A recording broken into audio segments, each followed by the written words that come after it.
네, 반갑습니다. 한 달 만에 또 뵙습니다. 네, 꽃전도사입니다. 이 시간 우리 잠깐 말씀을 하기에 앞서서 잠깐 몸을 푸는 시간을 갖도록 하겠습니다. 제가 청년부를 이곳에 오기 전에 어떤 사역을 했는지 아시죠? 아동부 사역을 했었습니다. 매번 설교 때가 되면 아이들에게 이 액션을 꼭 하게끔 하고 말씀을 전하곤 했었습니다. 이 시간 우리 같이 좀 했으면 좋겠습니다. 제가 선창을 할 때 여러분들은 그 구령에 맞게 행동을 해주시면 됩니다. 첫 번째, 우리 몸은 운동을 이라는 구령에 맞춰서 여러분들은 무엇을 해주시면 될까요? 몸을 풀어주시면 돼요. 네, 기지개를 펴주시거나 이렇게 막 해주셔도 상관없습니다. 두 번째, 우리의 얼굴은 따뜻한 미소를 이라고 하면 옆에 계신 분들을 보면서 빵긋 웃어주시면 되겠습니다. 그리고 세 번째, 우리의 영혼은 사랑한다는 말을, 이 메시지를 전할 땐 옆에 계신 분들을 보며 진심을 담아, 마음을 담아서 사랑한다고 말씀해 주시면 되겠습니다. 자, 한번 해보도록 하겠습니다. 시작합니다. 우리 몸은 운동을. 자, 한번 기지개를 한번 쭉 펴보실까요? 네, 제가 정장이 조금 불편해서 그래도 저는 제가 할 수 있는 만큼 해보도록 하겠습니다. 자, 두 번째, 우리의 얼굴은 따뜻한 미소를. 우리 옆에 계신 분들을 쳐다보시며 좀 환하게 웃어주세요. 웃고 싶지 않은 얼굴이어도 환하게 웃어주세요. 여러분 웃을 때 복이 옵니다. 자, 세 번째입니다. 가장 어려운 고난이도입니다. 우리의 영혼은 사랑한다는 말을 우리 옆에 계신 분들께 지그시 쳐다보시며 정말 진심을 담아 사랑한다 표현해 주시겠습니까? 네, 여러분, 저도 여러분을 사랑합니다. 축복합니다.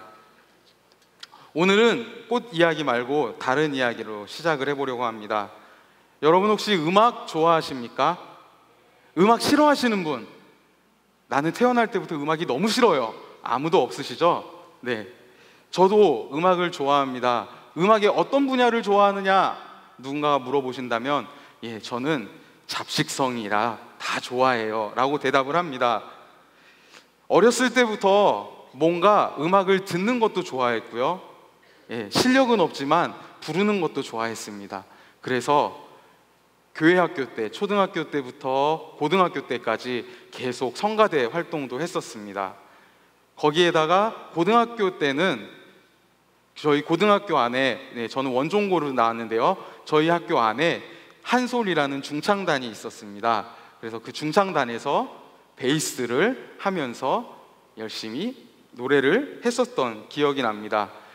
중창단 기억을 떠올려 보면 뭐가 제일 기억에 남으세요? 라고 묻는다면 저는 대회를 나갔었던 기억이 제일 기억에 남아요. 비록 상은 타지 못했습니다. 예선 탈락했습니다. 하지만 정말 그때 열심히 준비했고 그 친구들과의 우정, 그때 그 분위기, 그런 것들이 제일 많이 기억에 남는 것 같아요. 아직도 저는 중창단 친구들과 연락하면서 지내는데요, 저희가 만나면 항상 그때 이야기들을 좀 많이 합니다. 그 시절 이야기들, 우리가 그때 그랬는데, 이런 이야기들을 좀 많이 나누는 것 같습니다.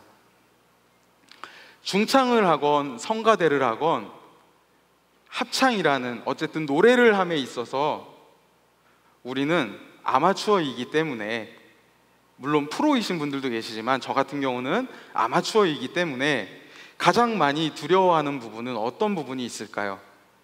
네, 그렇죠. 삑사리입니다. 삑사리에 대한 부분, 또 박자를 놓쳤을 때, 이런 부분들이 제가 노래를 함에 있어서 저에게 가장 두려움을 주는, 공포를 주는 부분이었습니다. 정말 조심조심하면서 찬양했었던 기억이 납니다. 음악을 잘하시는 분들은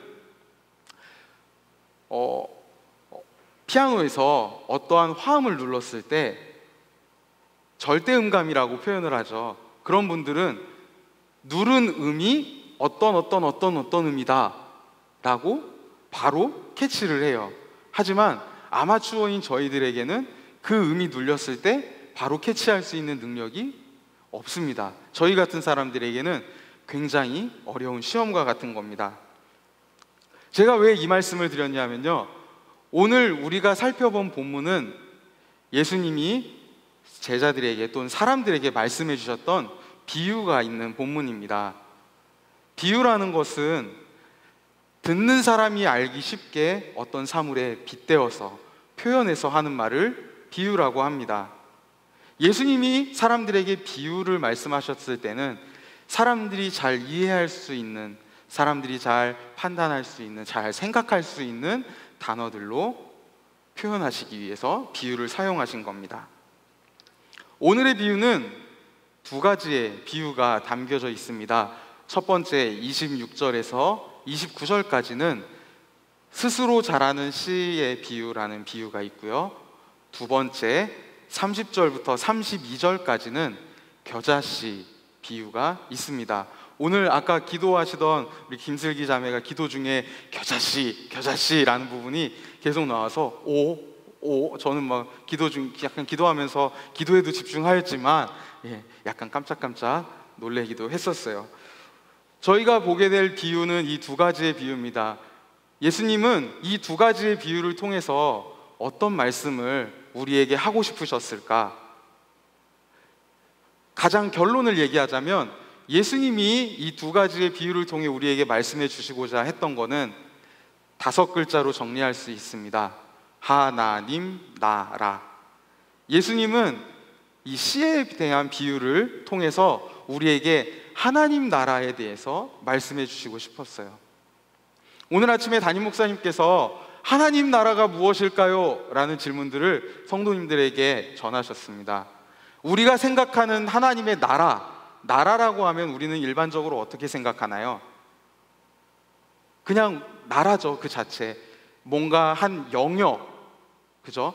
어떠한 한 바운더리, 어떠한 한 이런 울타리 안에 있는 그런 것들을 나라라고 표현을 합니다. 하지만 하나님의 나라라 했을 때 이 나라는 그러한 울타리 또는 그러한 영역에 해당한다기보다는 영향력이라는 이야기를 하셨어요. 하나님 나라는 영향력이다. 하나님의 영향력이 미치는 것이 하나님의 나라다. 이렇게 들어도 하나님의 나라가 그 뭐야? 무슨 말이야? 잘 모르실 수 있을 거라는 생각을 해요. 함께 오늘 비유를 보면서 하나님의 나라, 예수님이 정말 말씀하시고 싶었던 그 하나님의 나라는 어떤 나라일까 한번 살펴봤으면 합니다. 26절에서 29절의 말씀은 4개의 복음서 중에 유일하게 이곳 마가복음에만 있는 비유입니다. 이 비유는 다음 비유에 나오는 겨자씨 비유와 유사한 성품을 가지고 있습니다. 말씀을 읽어보면 말씀의 내용은 굉장히 짧아요. 그리고 단순한 이야기예요. 간단하게 정리를 해보겠습니다. 씨앗이 땅에 뿌려집니다. 그리고 그 씨앗이 땅 속에서 자랍니다. 아무도 보는 이가 없습니다. 하지만 자기 할 일을 하면서 자라납니다. 그래서 싹을 내고 이삭이 되고 그 다음에 이삭이 가득한 곡식이 된다. 그리고 추수 때가 찾아오면 추수를 한다. 이것이 나와 있는 본문의 말씀입니다. 음악을 구성하기 위해서는 각각의 음계가 필요하듯 하나의 비유를 봤을 때 이 하나의 비유 안에도 각각의 이 비유를 만드는 요소들이 있습니다. 우리가 살펴보고자 하는 이 비유 안에는 어떤 내용들이 들어가 있을까요? 26절부터 29절의 말씀 속에서의 사람에 대한 모습을 한번 살펴봅시다. 잠을 자고 일어나고 또 잠을 자고 일어나고 밤이 되고 아침이 됩니다. 이 사람은 이전에 무슨 행동을 했을까요? 씨앗을 뿌렸습니다. 며칠이 지났는지 몰라요. 얼마나 시간이 지났는지 몰라요. 하지만 이 사람은, 씨를 뿌린 이 사람은 씨앗이 어떻게 자라는지 확인할 수 없습니다. 왜 확인할 수 없을까요? 씨앗이 땅 속에 있기 때문이죠. 땅 속에 있기 때문에 확인할 수가 없습니다. 하지만 자고 일어나고의 시간을 반복하면서 어느 순간 씨앗이 밖으로 나온 것을 보게 됩니다. 하나님이 만드신 세상은 이렇게 흘러갑니다. 자고 깨고 자고 깨고 하듯이 밤과 낮, 씨를 뿌리면 거둘 때가 찾아오고 하루가 지나고 이것이 지나다 보면 1년이 지나가는 이런 모든 것이 하나님이 만드신 질서 가운데 있다는 것입니다. 오늘의 이 비유에 나오는 씨도 그 질서 가운데 자연스럽게 진행이 됐다는 것이죠. 이 농부가 씨를 뿌렸던 이 농부가 시간을 보내던 가운데 씨앗이 자라나서 싹이 되어 나오는 이 시간들 가운데 농부는 어떤 일을 했나요? 그럼 농부는 어떤 일을 했을까요? 농부가 한 것은 아무것도 없습니다. 그냥 씨앗을 뿌리고 그리고 그 씨앗에 물만 줬던 것 뿐입니다. 그 씨앗이 뿌리를 내릴 수 있게 화이팅! 화이팅! 땅을 보며 외치지도 않았고요. 그 씨앗을 달래주지도 않았고 격려해주지도 않았습니다. 농부는 아무런 액션도 취하지 않았어요. 그런데 씨앗은 자연스럽게 나왔습니다. 사람은 누구나 다 한계를 가지고 있습니다. 씨앗을 뿌리고 물을 줄 수 있고 그것은 누구나 다 할 수 있습니다. 하지만 씨앗이 뿌리를 내리게 하고 그 씨앗이 자라날 수 있게는 우리는 할 수 없습니다. 우리는 그 일에서 무관한 존재입니다. 28절의 말씀을 우리 같이 한번 읽어봤으면 합니다. 28절의 말씀 한번 읽어보겠습니다. 시작. 땅이 스스로 열매를 맺되 처음에는 싹이요 다음에는 이삭이요 그 다음에는 이삭의 충실한 곡식이라. 아멘. 자, 씨앗이 뿌려졌던 지금까지의 상황을 우리의 모습에 한번 돌아서 보겠습니다. 여러분은 어떻게 하나님을 믿게 되었습니까? 여러분은 어떻게 입술을 열어서 하나님께 하나님 아버지라고 고백하며 기도할 수 있게 되었습니까? 우리에게도 오늘의 말씀과 같이 씨가 뿌려졌던 것입니다. 복음이라는 씨가 우리 안에 뿌려졌습니다. 누가 이 씨를 뿌렸을까요? 부모님이 뿌리셨을 수도 있죠. 그리고 여러분의 친구들, 여러분의 주변 사람들을 통해 이 씨앗이 뿌려졌을 것입니다. 하지만 지금 여러분의 모습을 봅시다. 부모님 때문에 하나님 믿고 있나요? 친구 때문에 하나님께 기도하고 있나요? 친구 때문에 하나님을 믿고 있나요? 아니요. 우리는 그렇지 않습니다. 그들 때문에, 부모님 덕분에, 친구 덕분에, 주변의 사람들 덕분에 하나님을 접할 수 있었습니다. 그렇지만 내 신앙이 되기까지는 그들의 노력은 우리에게 필요가 없었습니다. 우리에게 다가올 수 없는 영역이었습니다. 28절의 말씀에 보면 이러한 단어가 있습니다. 스스로 열매를 맺었다는 단어가 있습니다. 우리가 받은 씨앗은 우리 안에서 스스로 성장한 겁니다. 우리 안에 들어온 복음은 스스로 자라났습니다. 우리가 어떤 것을 했다기보다는 우리 안에서 저절로 자라난 겁니다. 우리가 하나님을 고백할 수 있게 우리 안에서 자라난 씨입니다.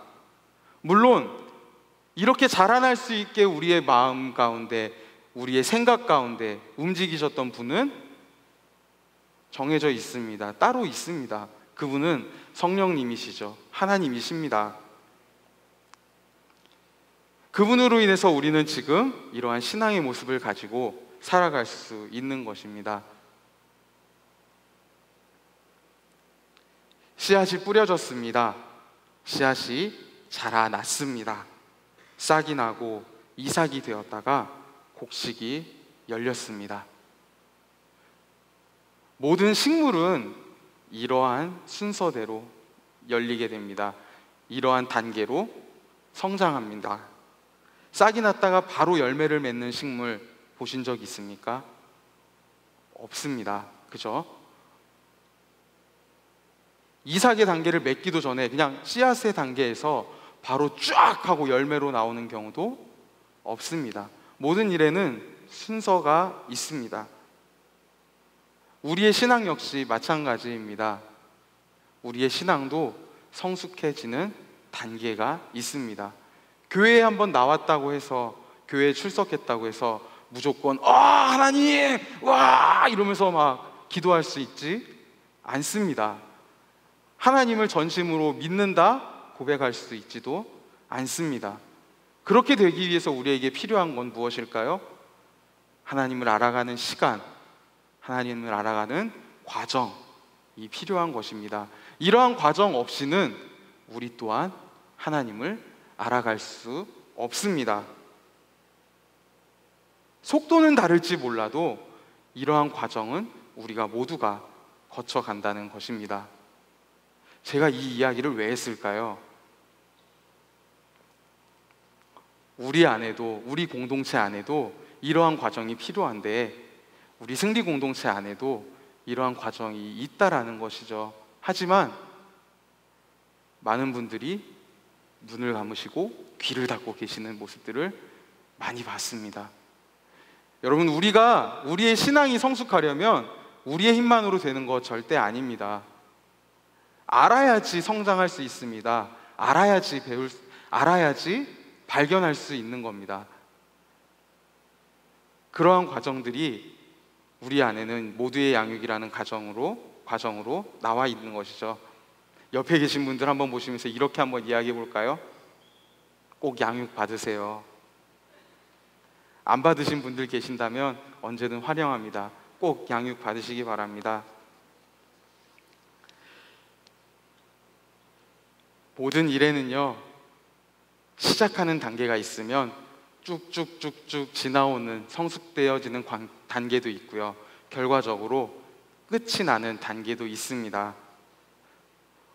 오늘의 첫 번째 비유에서도 이 끝에 대해서 이야기를 해줍니다. 어떤 이야기인가요? 29절의 말씀에 보면 추수에 대한 이야기를 하고 있습니다. 열매를 맺고 그 열매가 무르익었을 때 낫을 들어 추수하는 모습, 예수님이 말씀하시고 싶었던 하나님의 나라, 어떤 것일까요? 하나님의 나라도 완성되는 시기가 있다라는 것입니다. 왜 완성되는 시기가 있다라고 얘기를 하실 수 있을까요? 하나님 나라도 시작하는 순간이 있기 때문입니다. 씨가 뿌려지는 일을 통하여서 열매가 맺어졌던 것처럼 우리에게 말씀이 선포되면서, 말씀을 선포하면서 또는 복음이라는 씨앗이 우리 안에 들어오면서 우리 또한 그렇게 완전해질 수 있는, 그 완전을 향하여 나아갈 수 있는 단계로 갈 수 있다라는 것입니다. 지금 당장은 불완전해 보이고 안 보이는 것 같은 하나님의 나라이지만 우리는 말씀을 통해 들었습니다. 그 하나님의 나라는 반드시 우리에게 올 것이다. 우리 안에서 완성되어질 것이다. 그것이 오늘의 비유를 통해 이야기하고 있는 내용입니다. 예수님이 이 말씀을 하셨던 곳은 바로 여기 적혀있던 갈릴리였습니다. 갈릴리에서 사역하시던 예수님의 삶, 그 삶을 보는 사람들 눈에는 예수님은 하나님 나라에 대한 말씀을 계속 전하고 다니셨어요. 하지만 이 사람들은 저게 어떻게 하나님 나라야? 라고 보일 정도로 생각이 들었을 겁니다. 하지만 이 비유를 통해서 보자면 그 사역은 이미 오래전부터 시작되었고 지금도 진행 중이고 꼭 그 나라는 우리에게 올 것이다 라는 것, 그것이 이 첫 번째 비유를 통해서 볼 수 있는 것입니다. 바로 이어서 예수님은 겨자씨 이야기를 하십니다. 그런데 바로 겨자씨에 대해서 말씀을 하신 게 아니라 사람들에게 한 가지 질문을 던지면서 시작하십니다. 하나님 나라를 어떻게 비교하며 무슨 비유로 나타낼까? 어떠한 비유로 너희들에게 또 설명을 해줘야 될까? 예수님은 고민하시고 겨자씨에 대한 이야기를 시작하십니다. 여러분도 이미 아시다시피 겨자씨는 정말 굉장히 작은 씨앗입니다. 눈으로 보기도 힘들 정도로 작은 씨앗이라고 합니다. 그런데 이 씨앗이 땅에 들어가서 뿌리를 내리고 땅 밖으로 솟아올 때 결과적으로 이 겨자씨는 최대 5m 정도까지의 높은 곳까지 올라갈 수 있는, 이 높은 곳까지 클 수 있는 식물이다라고 합니다. 예수님은 이 비유를 통해서 어떤 이야기를 하시고 싶었을까요? 아까 말씀드렸던 예수님의 모습을 다시 한번 봐봅시다. 다시 한번 생각해 봅시다. 갈릴리에서 돌아다니시던 예수님의 모습입니다. 갈릴리 촌사람이고 남들 앞에 떳떳하게 내세울 것 없는 사람 12명을 데리고 다니십니다. 예수님이 먼저 가시면 그들은 뒤따라와요. 그런데 사람들은 그들을 보고 알 수 있어요. 누구 하나 저 사람들 중에 내가 본받을 사람은 없어, 쟤들이 뭘 할 수 있겠어, 이런 사람들과 예수님은 함께 다니셨습니다. 그런데 나중에 상황을 봤을 때 결과적으로 이 12명의 사람, 11명의 사람, 한 명은 죽었죠. 이 제자들이 그 이후에 세계를 뒤집어 놓는, 세계 기독교 역사를 다시 쓸 수 있게 만드는 그러한 업적들을 해냅니다. 눈으로 보기에 굉장히 작아 보이는, 아무것도 할 수 없을 것 같은 이 겨자씨와 같은 이 사람들이 예수님을 만나고 예수님을 알게 되고 그 예수님을 통해서 깨달은 것들을, 그 예수님을 발견함을 통해서 그 누구도 인정하지 않았던 이들이지만 겨자씨가 높게 자라났던 것처럼 이들 또한 가장 위대한 일들을 해냅니다. 겨자씨를 통해서 우리가 발견할 수 있는 것은 성장입니다. 작고 작은 겨자씨지만 그 씨앗 안에는 엄청난 성장의 동력이 숨어 있습니다. 지금 우리는 아무것도 할 수 없을 것 같은 작은 사람들이지만 하나님이 우리 안에 계신다면 그 자체만으로도 우리는 엄청나게 성장할 수 있는, 엄청난 힘을 낼 수 있는 사람들이라는 말입니다. 오늘 우리는 두 가지의 비유를 살펴보았습니다. 이 두 가지 비유에는 두 가지의 핵심적인 가치가 있습니다. 그 가치는 예수님께서 말씀하고 싶으셨던 하나님의 나라하고도 연결되기도 합니다. 예수님이 말씀하시고 싶었던 하나님의 나라, 어떤 나라였을까요? 첫 번째, 그 나라는 숨겨져 있습니다. 씨앗이 뿌려졌지만 땅 속에 묻혀 가리워져 있듯이 겨자씨라는 작은 씨앗이 있었지만 그 씨앗도 땅에 들어가서 가리워졌듯이 하나님의 나라는 보이지 않는 곳입니다. 하나님의 나라는 우리가 아무리 보고 싶어도 보이지 않는 나라입니다. 그런데 중요한 사실은 이것입니다. 하나님은 말씀 속에서 씨앗을 뿌릴 거야 라고 이야기하지 않으셨어요. 비유로 말씀하실 때도 이 사람이 씨앗을 뿌릴 거야 라고 이야기를 하지 않으셨어요. 씨앗은 이미 뿌려져 있습니다. 숨겨져 있는 그 나라는 이미 우리에게 찾아와 있습니다. 우리는 이미 그 나라 가운데 살아가고 있습니다. 그 나라는 씨가 뿌려졌을 때부터, 우리에게 찾아왔을 때부터 이미 시작되고 있는 나라입니다. 이것이 예수님이 말씀하고 싶으셨던 첫 번째 하나님의 나라입니다. 숨겨져 있지만 우리에게 다가와 있는, 이미 우리 옆에 와 있는 나라, 이것이 하나님의 나라다. 두 번째, 그 나라는 성장하는 나라라는 겁니다. 뿌려졌던 씨앗이 싹이 되고 이삭이 되고 이삭을 품은 알곡으로 성장하듯이 또 아주 작은 씨앗이던 겨자씨가 씨앗을 뚫고 밖으로 나오게 되면서 5m 가까이 자라나듯이 하나님의 나라는 성장하는 나라임을 이 두 개의 비유는 보여주고 있습니다.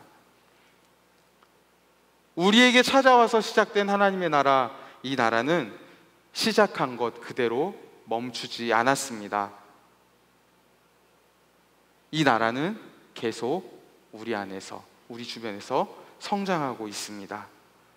또한 엄청난 성장의 능력을 가지고 있는 나라이기도 합니다.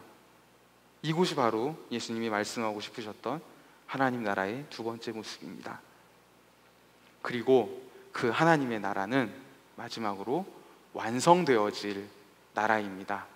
불완전한 나라가 아니라 완성될 나라가 하나님의 나라입니다. 사랑하는 승리 공동체 여러분, 우리는 이미 하나님의 나라에 살고 있습니다. 우리가 이미 하나님의 나라입니다. 우리는 복음의 씨앗을 받았습니다.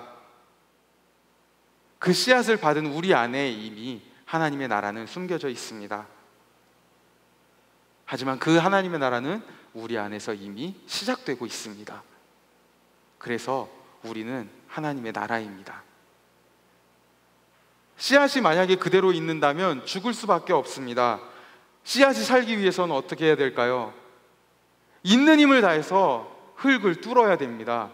으암 하면서 뿌리를 흙 밖으로, 흙으로 자기 몸을 찢으며 뽑아내야 됩니다. 그래야지 씨앗은 살아날 수 있습니다. 우리 또한 마찬가지입니다. 하나님 나라로서, 하나님 나라로 살아가는 우리의 삶은 태평하고 평화롭고 마냥 좋은 그런 삶이 아닙니다.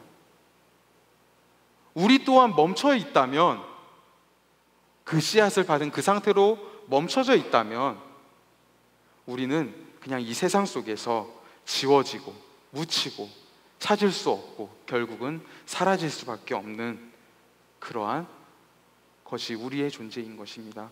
우리도 숨을 쉬어야 합니다. 그리스도인으로 살아가는 우리가 겪는 그러한 고난들을 뚫고 나가야 합니다. 이 시간을 우리는 이겨내야 합니다. 만약에 지금 이러한 시간을 겪고 계신 분들이 계십니까? 힘들어하고 있는 시간, 이 시간을 겪고 계신 분들이 계십니까? 저는 그런 분들을 축복하고 싶습니다. 그런 분들에게 힘내라 말씀드리고 싶습니다. 왜냐하면 그분들은 지금 살아있기 때문입니다. 계속 이겨내기만 해야 하고 이후의 것이 없다. 그렇다면 우리의 삶은 희망이 없는 삶이 될 수밖에 없을 것입니다.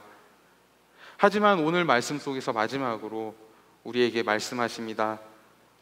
하나님의 나라는 반드시 완성되어지는 나라이다.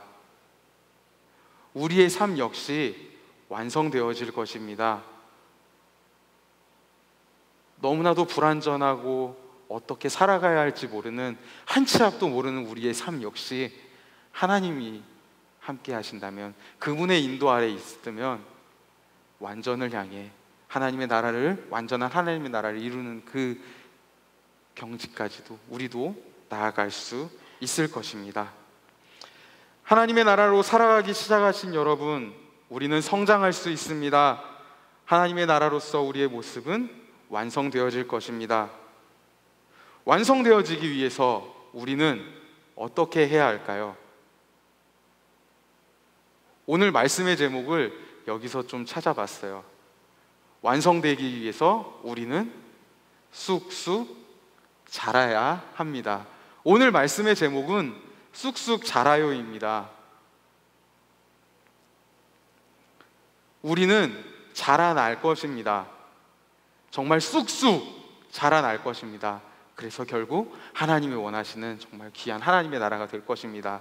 우리 옆에 계신 분들을 보며 이렇게 축복하겠습니다. 쑥쑥 자라납시다. 정말 쑥쑥 자라나실 수 있는 우리 여러분들 되셨으면 좋겠습니다. 말씀을 마쳤습니다. 이 시간 우리 함께 찬양하며 나아갔으면 합니다.